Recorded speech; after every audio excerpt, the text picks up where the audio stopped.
Hey, it's Laura. I wanted to talk about some limiting beliefs that we may have about ourselves that we keep in our collection of thoughts stored away deep inside our brain that we may repeat to ourselves pretty often and not even realize it.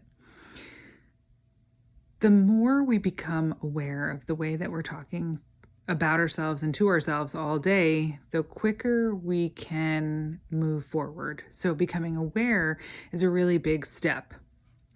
I've said it before in some other videos too. Like if you get angsty or something when someone or something triggers something within you, ask yourself why. Why am I feeling that way? Am I jealous? Do I want something like that in my life?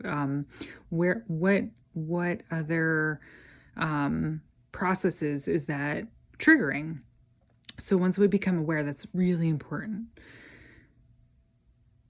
Once we know what those things are, so for mine, my struggle has always been loving myself, and then as I've gotten older and I'm having challenges in relationships or finding someone, a partner to share my life with, one of the things that the up and down of the dating world can do to you is sort of challenging the fact that you're worthy or something like that. So if say your automatic thought is I don't deserve something, we need to replace that with something better. And we talked about that in the podcast. I think that was week 2, redirecting your thoughts. So if you haven't seen it, check it out because we go in a little deeper. But we have to try and change these thought patterns, right? So one of the tools that you can do is to replace it with something else. We can come up with some affirmations to use as well.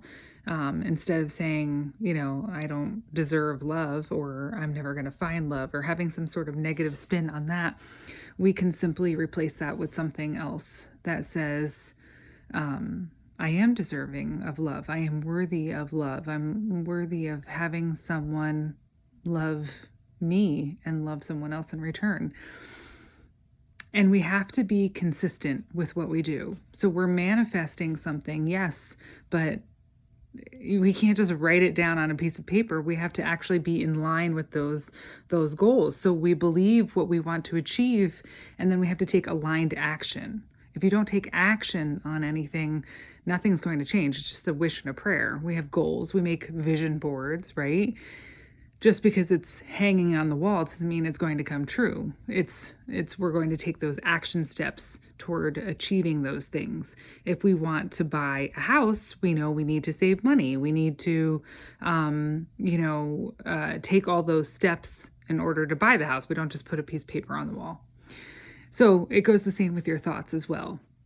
Your thoughts aren't going to change unless you take action steps to change those thoughts. And sometimes it's way harder than others. So, what kind of affirmation can you create for yourself to negate those negative thoughts? We need to step forward, stop being stuck, be consistent. And the most successful manifestors have full control of their mind. And it's a challenge. You have to work at it every single day, but I promise you'll get there. If you need my help, send me a message, talk to me in the comments. I'd be happy to.